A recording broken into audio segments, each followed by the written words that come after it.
Ok, ¿qué tal fans? Bienvenidos a una edición más de Fan más Fan. Bienvenidos a la Comic Convention de Latinoamérica. En esta oportunidad tenemos a un invitado súper especial. Tenemos... A ver, ¿cómo decirles? Estoy muy emocionado porque, para empezar, esta es una de mis primeras entrevistas. Bueno, no, es mi primera entrevista completamente ahora en inglés. Y estoy súper emocionado por lo que se viene. Así que, nada. Ya tenemos a nuestro invitado, al gran ALAN RITCHSON, en la sala de espera, esperando para poder entrar a este live. Así que a partir de que empecemos esa parte, por cierto, les fui avisando, todo eso va a estar en inglés. Si estás en Facebook, puedes activar, hay una opción para que se activen subtítulos en Facebook. Así que puedes activarla. Y no te va a traducir todo, pero te va a salir los subtítulos en inglés, cosa que vas a poder verlo, o sea, vas al menos poder leerlo y de repente ser un soporte visual. Y en el caso de YouTube, los subtítulos se van a activar tan pronto como el video se ha subido. Y nada, ahí lo van a poder subtitular como se subtitulan automáticamente la gran mayoría de videos. Así que nada, yo estoy súper emocionado. Porfa, recuerden que vamos a tener una trivia. Esas partes las voy a hacer completamente en español, cosa que igual la persona que gane las trivias, vamos a tener la primera pregunta para Facebook y la segunda pregunta para YouTube. Y nada, esa primera pregunta, las preguntas, las personas que respondan correctamente van a llevarse un saludo de nuestro gran artista invitado, que ya fue visto, ya tenemos a Alan, lo hemos visto en Titans, lo hemos visto como en Smallville, lo hemos visto incluso en Hunger Games, lo hemos visto en Teenage Mutant Ninja Turtles, entre muchas otras producciones más. Y ya se viene va a ser el protagonista de Jack Reacher en Amazon Prime. Así que nada, yo creo que que va a ser, o sea, estoy muy emocionado por tenerlo aquí. Como les digo, ya lo tengo en la sala de espera. Y nada, les voy a poner el video promocional en un minuto. Pero nada, recuerden por favor que para apoyar, para poder conocer a este gran actor, entren a www.mundodefans.com, pueden adquirir sus entradas para el evento y tener la oportunidad de tener un saludo, un autógrafo, una foto con el gran Alan Ritchson. Ok, entonces, sin más que decirles, por favor sigan todas las redes sociales. Y nada, vamos a... Ya voy a hacer el switch de idioma en un segundo. Y se está trabando el video, gente. Producción, por favor, me avisa si el video se está trabando. Ok. Sí, sí, correcto. Ok, entonces, ya. Comenzamos con la entrevista. Y nada, vamos primero con el video del gran Alan. Ok.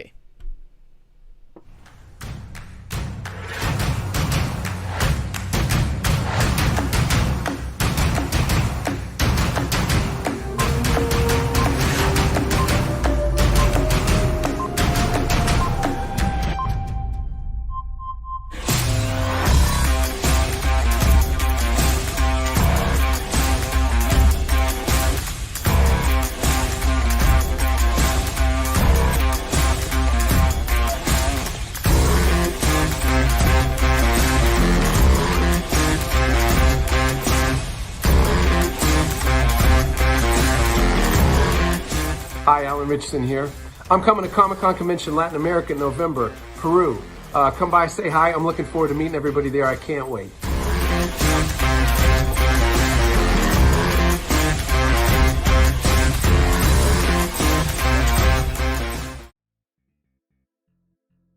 Right. Alan, it's great to have you here. How are you doing? Thanks, I'm great. Thanks, I appreciate you having me on. Don't worry. So, for all your Latin American fans, I'm already reading a little bit in the comments. They're loving to have you here. There's a lot of you represent a lot of fandoms, actually. So, you have a lot of fans down here. And well, anything you want to say to them? I want to say hello, and I can't wait to see everybody soon. I'm looking forward to coming down to Peru soon. Yeah, I bet. What are you excited the most about coming here to Peru?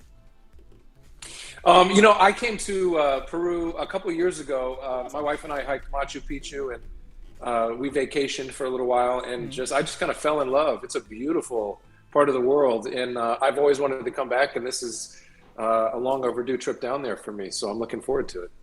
Awesome. Yeah, indeed. And this time we're gonna be expecting you. We're gonna make sure that you have a great experience. Don't worry. And well, let's begin with this interview. So you debuted in acting with Aquaman, if I'm correct, in Smallville. Yeah. That's right. How was that experience? It was terrifying. Yeah.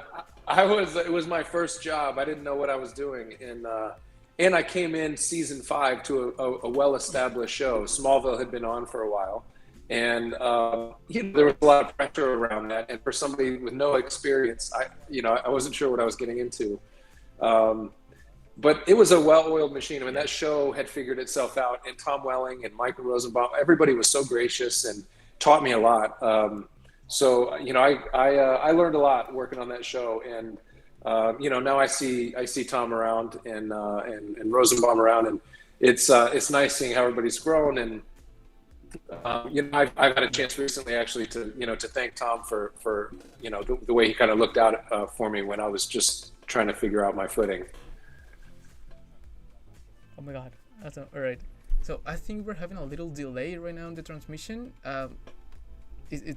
Can you see something, please? Anything? Yeah. All right. Oh, awesome. Yeah, I got you. No, yeah. Okay. It's okay. Awesome. All right. But yeah, indeed, I think making a debut, acting, being Aquaman, such a great character, it's really awesome, actually. And you actually stick to DC, right? So seems like you really liked it. How is it being in all the production of Titans? How does? It's been great. Titans has been one of the highlights of my career so far. I really enjoyed being able to bring Hawk to life. For me, it was a real growing experience because I came into it sort of with the same mentality that I'd approached every show or film that I'd been a part of, right? as somebody who's young and hungry and wants to do their best, and an equal with everybody there. And I'm dealing with, like, you know, kids, like 14-year-old kids on this show. And I see myself as just one of them, right? But the way that everybody sort of spoke to me, you know, the way that some of the younger cast would come to me like, Mr. Richson, you know, say things like Mr. and Sir. And I was like, man, what is that? Am I that much older than you? And I realized I really am that much older than a lot of them. You know, I've got 3 kids, and you know, I've been married for a long time. I've been married longer than some of these people have been alive, you know? So, you know, so for me, you know, it was a real moment of going like, wait, what is my responsibility then on this show? You know, I've got a responsibility here to lead these, you know, these bright young talents, you know, in a healthy way. So it helped me, you know, it helped me stay focused and really put everything I had into it to, you know, set a good example for them. But yeah, it was a real treat to work with such a very diverse cast. You know, we had you know, older actors, and we had kids, and it was just I was somewhere in between, and it was great. It was a real gift. Yeah, it seems like it. Like, I'm pretty sure that most of them have learned a lot about you, and yeah, that seems great, because actually you're really iconic on the action genre of cinema, or actually in TV in general. One of the characters I remember being excited the most was when I saw you in the Hunger Games, actually catching fire. Oh yeah, as Gloss, killing a little old lady. Yeah, I took her out. That was so wow. Like, I want to say badass, but that doesn't feel right. It doesn't feel right at all. I know, it doesn't feel right at all. But either way, it was such a great character, and how like, I mean, the Hunger Games is such a great franchise. All right, one of the biggest fandoms. It was huge around the world. Yeah, I was reading the Hunger Games books while I was on the set of Smallville. Ironically enough, I was working on Smallville, and the books were like, everybody was talking about the books, and I picked it up and I read all 3 while shooting one episode, and I just fell in love. And then I find out right after I get home that Nina Jacobson had gotten the rights to make a movie, and it was gonna, you know, that a movie was happening, and then the first one came out, and it was huge, and I just knew I had to be a part of it somehow. So I actually wrote a letter to the casting director for the second film, campaigning to be a part of it, because I just want, you know, I really liked the books.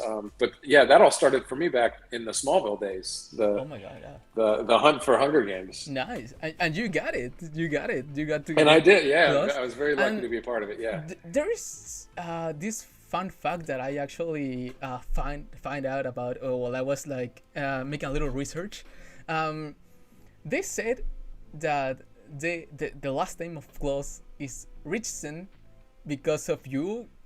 Because of you were the actor who was gonna embody this character. Is that true? Is that true? Yeah. I don't know. I've never heard that before. Yeah, like for as long I was making a little research, and they say that the last name of the character Gloss was Richson, Gloss Richson. And I was like, okay, I'll take it. I'll take it. Why not? I didn't know that you didn't know about that. Like, oh my god! All right. I don't know, but that's if that's mere fan fiction, I'll take it. I don't know. Maybe it's a fan I guess fiction. We never really talked about it. Yeah, it was just always Gloss for me, but I never looked. I didn't look much deeper. Yeah. I don't know. Anyway, you got to be one of the most badass. Wait, this is the way to say it, but the most badass killers in the Hunger Games, and that's a lot to say. Yeah. A winner of the Hunger Games, if I'm not wrong, the 63rd edition of the Hunger Games. But well, yeah. You've been doing your homework. You've been doing your homework. I see. Yeah. Very impressive. Yeah, don't worry. All right. So the next franchise I want to talk about is when you appeared, when you got to be Raphael. Yeah, that's right. Cowabunga. Yeah. Do you like the Teenage Mutant Ninja Turtles before actually being in the movie? Oh yeah. Great. Oh yeah. Love it. I grew up with the Ninja Turtles. I mean, I remember there was a bowling alley in my neighborhood. Yeah. And my brother and I would go to the bowling alley, not to bowl, but to play the Ninja Turtles arcade game and get free, you know, you pay like a quarter for a cup for soda. And we just drink soda all day long playing Ninja Turtles on the arcade. Yeah. I grew up with the Ninja Turtles. I think that's one of the reasons why I wanted to do it. Just, to be able to be a part of something so iconic and so embedded in comic, lore. I just it was yes. I mean, it was an immediate yes for me. But I wanted to play Mikey. I was not happy. I was okay with Raph, but I wanted to be Mikey's the funny one, I wanted to be Mikey.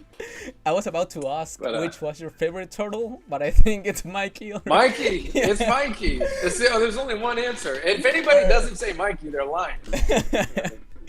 I know. Mike, I get it. Mike is really great, but for my personal point of view, Raphael is by far the most badass. Say you're lying. You're just saying that because I'm talking to you. No. You know that if you're gonna send someone to fight, probably Raphael is gonna be this guy. Yeah, probably Raphael is gonna win. Mike is by far the biggest personality.